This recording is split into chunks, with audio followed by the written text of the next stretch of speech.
तुम दोनों का मिलना संजोग है और एक दूसरे को कुछ भी कहने का कोई फायदा नहीं,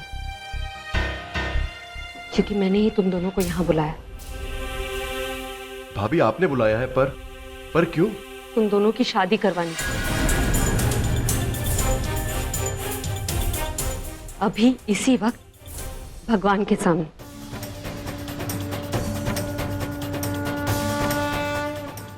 दी शादी अभी, वो भी आकाश के साथ?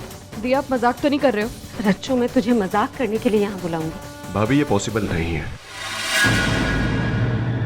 आपको जेन्युइनली आइडिया है कि आप कर क्या रहे हो? आकाश, मैं जानती हूँ मैं क्या कर रही हूँ, मैं जानती हूँ कि शायद जो मैं कर रही हूँ वो गलत है, लेकिन तुम लोग क्या कर रहे हो? तुम लोगों ने अपनी जिंदगी को मजाक समझ रखा है।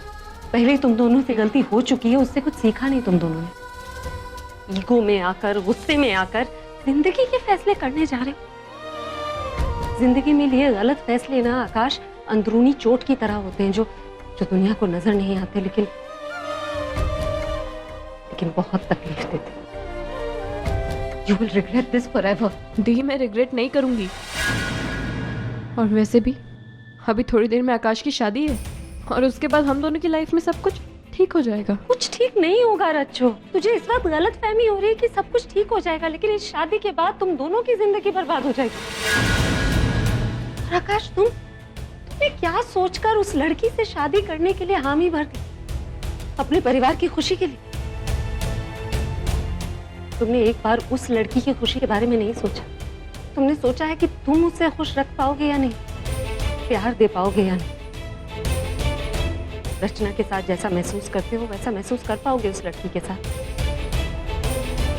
आकाश, आज अगर तुम उस लड़की से शादी कर लेते हो, तुम्हें क्या लगता है उसे पता नहीं चलेगा कि तुम किसी और से प्यार करते हो? वो तुम्हारी आंखों में देखेगी ना, उसे साफ नजर आएगा कि तुम उससे प्यार नहीं करते। फिर वो तुमसे सवाल करेगी कि अगर उससे प्यार नहीं करते तो उससे शादी क्यों की? बात घर के बाहर जाएगी, तब भी फैमिली की बदनामी होगी आकाश।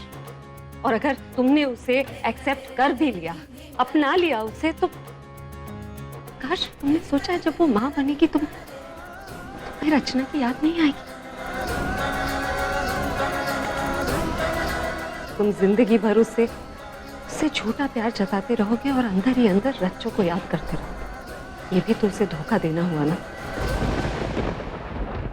और रच्चो, तू कुछ दिनों में माँ बनने वाली है। तो मैं मानती हूँ कि इतने दिनों तक तूने इस सिचुएशन को बहुत जिम्मेदारी से हैंडल किया, बहुत ख्याल रखा है अपने बच्चे का, कि इस वक्त वो तेरे अंदर है, लेकिन जब वो इस दुनिया में आएगा तो कितना ख्याल रख पाएगी तू?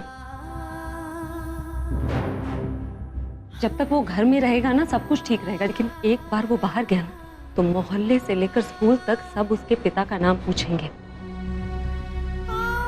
किसका नाम लेगी तू? किसका मुंह बंद करेगी?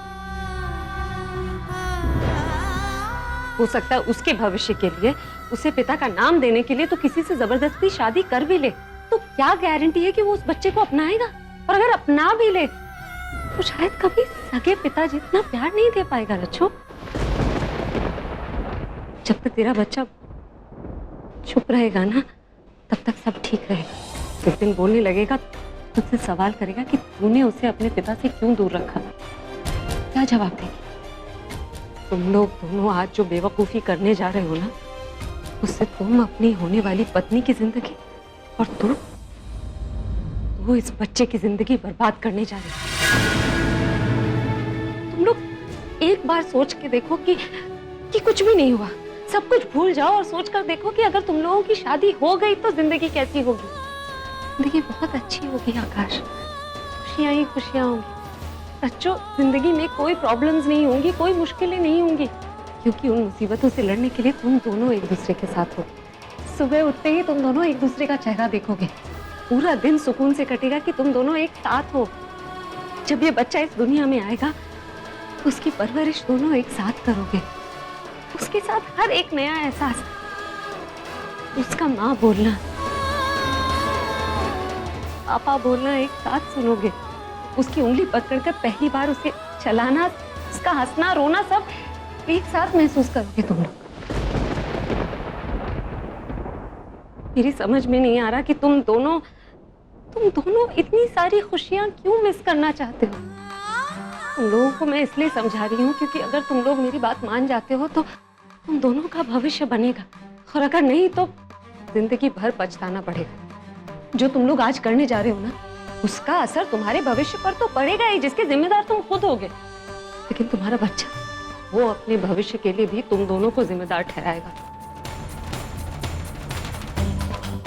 माँ बाप अपने बच्चे के लिए अपनी जिंदगी कुर्बान कर देते हैं, और तुम दोनों अपनी जिद के लिए अपने ही बच्चे की जिंदगी कुर्बान कर रहे हो। आकाश, मैं जानती हूँ कि शायद जो मैं कर रही हूँ वो गलत है। घर पे तुम्हारी शादी की तैयारियां चल रही हैं और मैंने तुम्हें यहाँ बुलाया है रच्चू से शादी करने के लिए। मुझे अपने किए पर अफसोस हो सकता है, लेकिन अपने फैसले पर अफसोस नहीं है, क्योंकि अगर आज तुम दोनों शादी कर लेते हो तो थोड़े दिन तक घर वाले नाराज रहेंगे, तो कुछ दिनों बाद सब भूल जाएंगे। लेकिन आकाश, अगर तुमने आज उस लड़की से शादी कर ली ना, तो तुम दोनों जिंदगी भर इस दिन को भूल नहीं पाओगे।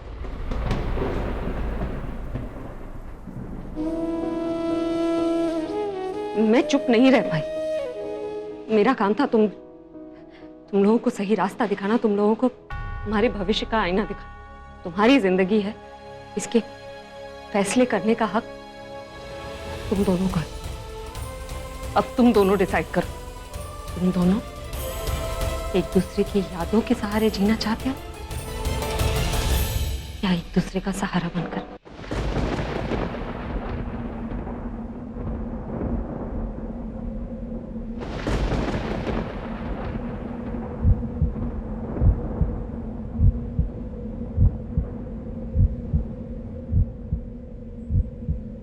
I'm sorry, आकाश।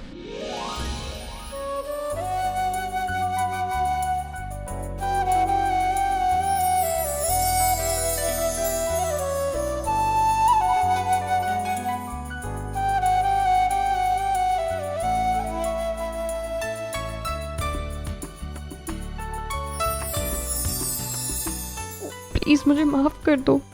मैं ये देख ही नहीं पाई कि तुम कितना बदल गए हो।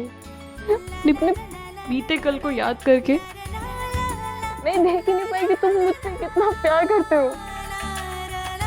I am so sorry. नहीं रचना, अब रोना नहीं। हमें हमारी गलती रियलाइज हो चुकी है। अब सब ठीक होगा। जैसा भाभी ने कहा है ना, आज ही हमारी शादी होगी, यही होगी इसी वक्त। मुझे कोई परवाह नहीं मेरी फैमिली घर पे क्या रिएक्शन देगी, क्या बोलेगी, मुझे कोई परवाह नहीं। मुझे परवाह है तुम्हारी। तुम और ये होने वाला बच्चा ही मेरी फैमिली है।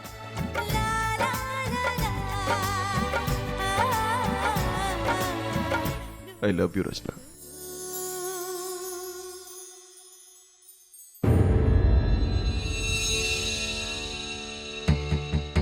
लेकिन दी, भैया से मैं क्या कहूंगी? इस वक्त तो दूसरों के बारे में मत सोच, तू अपने बारे में सोच। ये जिंदगी तेरी है, इसके बारे में फैसला करने का हक भी तेरा है। मैं मानती हूँ कि तेरे इस फैसले से शायद सुरेश और आंटी जी बहुत नाराज हो जाएं, तुझे ना अपनाएं, लेकिन जब तू और आकाश एक साथ होंगे ना, तो किसी और रिश्ते की कमी महसूस ही नहीं होगी। और जिस रिश्ते के साथ भगवान खुद हो, उसके खिलाफ कोई और क्या होगा? और अगर लोगों ने तुझे ना भी अपनाया तो एक बार तुम दोनों को एक साथ खुश देखेंगे ना, तो अपने आप मान जाएंगे। भाभी बिल्कुल ठीक कह रही है। दादी, क्या बात है बेटा, सब ठीक तो है? हाँ दादी, सब ठीक है। मैं बस आपको थैंक यू बोलने आता दादी। जिस तरह आप सबका ख्याल रखती है, पूरे घर को साथ लेकर चलती है, कभी मुझे माँ की कमी भी महसूस होने नहीं दिया आपने। और प्रज्ञा को भी आप बहू की तरह, बेटी की तरह रखते हैं। कभी मुझे अकेले नहीं छोड़ती, कभी मुझे किसी मुसीबत में नहीं गिरने देती। आई एम लकी कि मुझे माँ के रूप में आप जैसी दादी मिली। आपको शायद पता नहीं होगा, लेकिन आज मदर्स डे, और मदर्स डे पर रॉकस्टार दादी को तो हग बनता ही है। हैप्पी मदर्स डे दादी, हैप्पी मदर्स डे। आइए जी, आइए। नमस्ते जी, नमस्ते जी। वेलकम जी, वेलकम। हमें आने में देर तो नहीं हुई ना? नहीं जी, कोई बात नहीं, हो गई तो फिर वो क्या है ना कि वैसे हमेशा लड़के वाले देर से आते हैं, इस बार लड़की वाले आ गए। बहन जी बुरा मत मानिएगा, इनकी मजाक करने की आदत है। आप लोग बिल्कुल सही टाइम पे आए। आओ बेटा।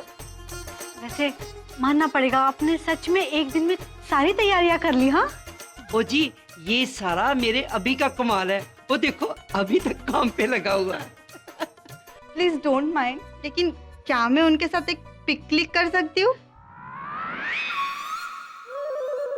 पुत्र जी, शादी के बाद तुमने इसी घर में आना है, जितनी चाहे फोटो ले लेना फिर। जी दादी, वो तो मैं करूंगी, लेकिन ये मेरी फ्रेंड्स के लिए। एक्चुअली उन लोगों को भरोसा ही नहीं हो रहा है कि मेरी शादी अभी के भाई के साथ हो रही है। बस मैं उनके साथ पिक क्लिक करके ऑनलाइन ही उन्हें दिखा दूंगी। प्लीज दादी। अच्छा, ले लो। थैंक यू दादी। आइए। मंडप बनाया मजाक, ऊपर का हिस्सा ऐसा लग रहा है जैसे किसी ने पतीले को उल्टा डाल दिया, और फूल कब्रिस्तान से लेकर आया ना, सब पैसे बचा ले। इसको ना, ये डिजाइन को, पिलर को इस तरफ करके। Hi, can I click a selfie with you? कल ही तो खिंचवाया था। एंड यू नो, उसे 700 लाइक्स मिले। बट माय फ्रेंड्स, उनको ऐसा लगता है कि वो कोई रैंडम पिक थी। एक्चुअली यू नो, उनको बिलीव ही नहीं हो रहा है कि मेरी शादी आपके घर में हो रही है। Surprised. So, can I click selfie with you? Please, one. Thank you. Nice ना? Very nice. बताना मुझे कितने लाइक्स मिले। Cool. आप अरे मंडप का डिजाइन कंप्लीट करना। मैं? You're the best. You can do anything. अरे दासी, हाँ बेटा। आपने आपकी बहू को देखा है कहीं? देखा तो है। उसे शादी से ज्यादा फोटो खिंचवाने में इंटरेस्ट है। नहीं दासी, मैं इसकी बात नहीं कर रहा हूँ, मैं आपकी बहू प्रज्ञा की बात कर रहा हूँ। उसे देखा है कहीं पर? ओहो, ये इश्क भी क्या चीज है ना, इंसान को क्या से क्या बना देता है। बच्चू, अगर हम तुझे पूरा दिन भी नजर ना आए ना, तू पूछेगा भी नहीं। और प्रज्ञा, सिर्फ 15 मिनट नजर ना आए तो पूरा घर ढूंढ लेगा तू। अरे दासी, आप लोग मेरे दिल में बसे हैं, आप लोगों को ढूंढने की क्या जरूरत? ओहो, बातें ना बना, मैं अच्छी तरह से जानती हूँ तूने किसे दिल में बिठा रखा है। ऐसी कोई बात नहीं है दासी। तो कैसी बात है बेटा, तेरा प्यार तेरी आंखों में झलकता है। एक पल भी नहीं रह सकता ना तू प्रज्ञा के बगैर। दासी, ये कल रात का हैंगओवर है। हाँ। अरे क्यों सता रही है उसे? हैं? बेटा, प्रज्ञा को मैंने भेजा है ज्वेलरी शॉप पे। तो एक काम कर, आकाश को फोन लगा के उसको बुला। कितनी देर हो गई उसे गए हुए। उसको बोल के लड़की वाले आ चुके हैं। फोन लगा। और तू लड़की वालों को जरा बिजी कर।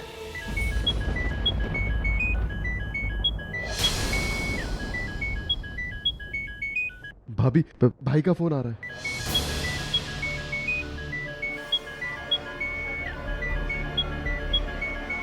तो उनसे बात करो। नहीं, मैं उनसे बात नहीं कर सकता। अगर मैंने फोन आंसर किया तो मुझे झूठ बोलना पड़ेगा। इससे बेटर है कि मैं फोन आंसर ही नहीं करता।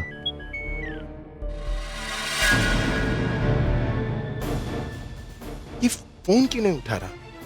शायद ड्राइव कर रहा होगा या फिर मोबाइल साइलेंट पर होगा। मिस कॉल देखकर खुद फोन कर लेगा।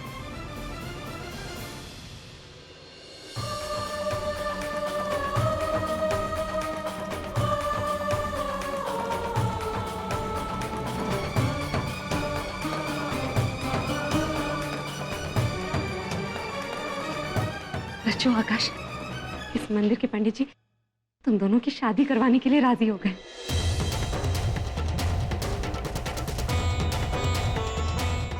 Thank you so much ma'am. उदर दिवाकर निभोजल कांति कांतम विघ्नेश्वरम सकल विघ्न। हम यहाँ पे अर्पित कर दीजिए, छोड़ दीजिए। ये पान लीजिए।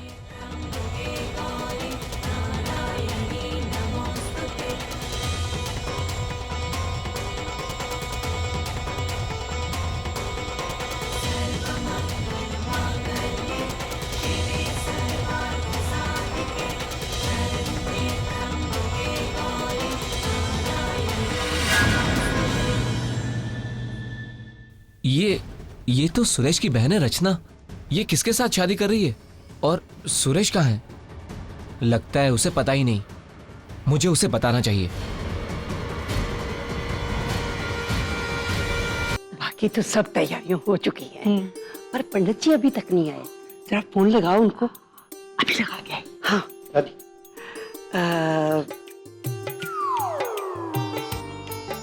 अरे आपने किस तकलीफ की? वैसे ना यकीन नहीं आ रहा है, आपने इतनी तैयारी आपने एक ही दिन में कर ली। लो जी, आप तो ये सोच लो कि हम अपनी बहू की स्वागत की तैयारियां कर रहे हैं।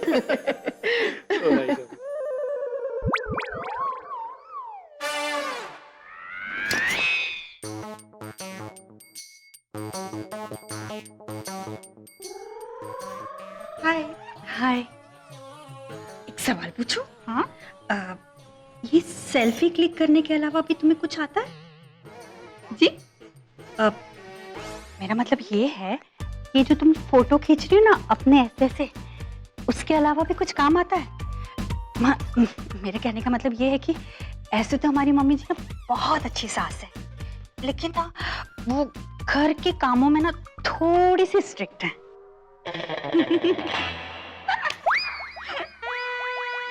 मुझे सेल्फी क्लिक करना अच्छा लगता है और आपको जोक करना। Nice joke. जोक? हाँ, I mean, इस घर में जितने लोग हैं उतने नौकर भी है, और वैसे भी रॉक स्टार अभी के घर में किसी को काम करने की जरूरत पड़ती होगी? I don't think. दूर के ढोल पर जितना नाचना हो ना, नाच लो देवरानी। शादी के बाद पता चलेगा तुम्हें कि घर में कितना काम करना पड़ता है। पर मेरे लिए तो अच्छा ही है, कम से कम मैं अपनी देवरानी पर हुक्म तो चला सकूंगी। वो तेरी देवरानी के पहले मेरी बहू है, और वो भी बहुत लाडली, तो उस पर तो हुक्म चलाने का तो कभी सोचना भी मत, समझी? जा अपना काम कर, बढ़िया ही हुक्म चला। हाँ जी, पंडित जी रास्ते में हैं। उनके आते ही ना हम शादी की रस्म शुरू कर देंगे। हाँ जी, पंडित जी तो आ जाएंगे, पर दूल्हे राजा कहाँ हैं? नजर ही नहीं आ रहे। वो बाहर गया अपनी ड्रेस लेने के लिए, आ जाएगा। मैं फिर भी उसे फोन करके पूछ लेती हूँ। बच्चों, जल्दी से गर्मा गर्म चाय का कप पिला दे। बच्चों,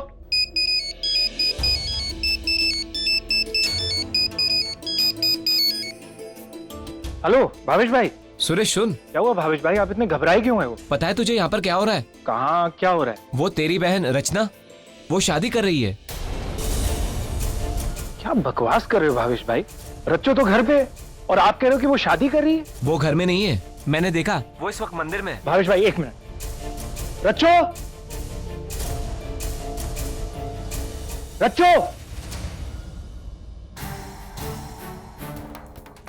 भावेश भाई वो घर पे तो नहीं है। भावेश भाई आपने उसे किस मंदिर में देखा था, और कौन था उसके साथ? वो लड़के का तो पता नहीं, पर वो वर्ली वाले माता के मंदिर में किसी के साथ शादी कर रही है। ठीक है भावेश भाई, थैंक यू, मैं देखता हूँ। ओके।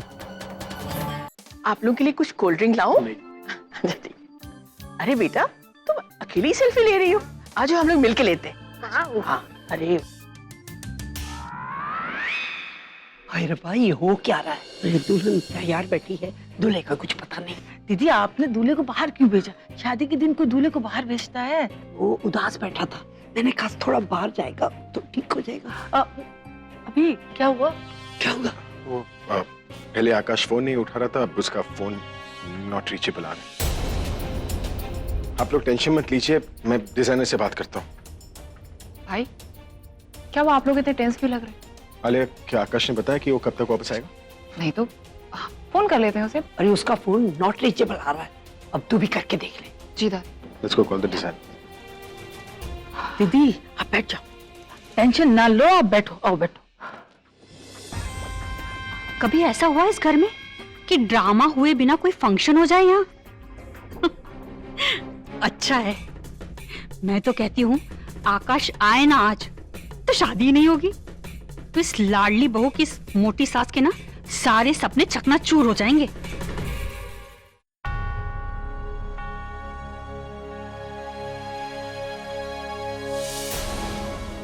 आप कन्या की मांग में सिंदूर भरिए।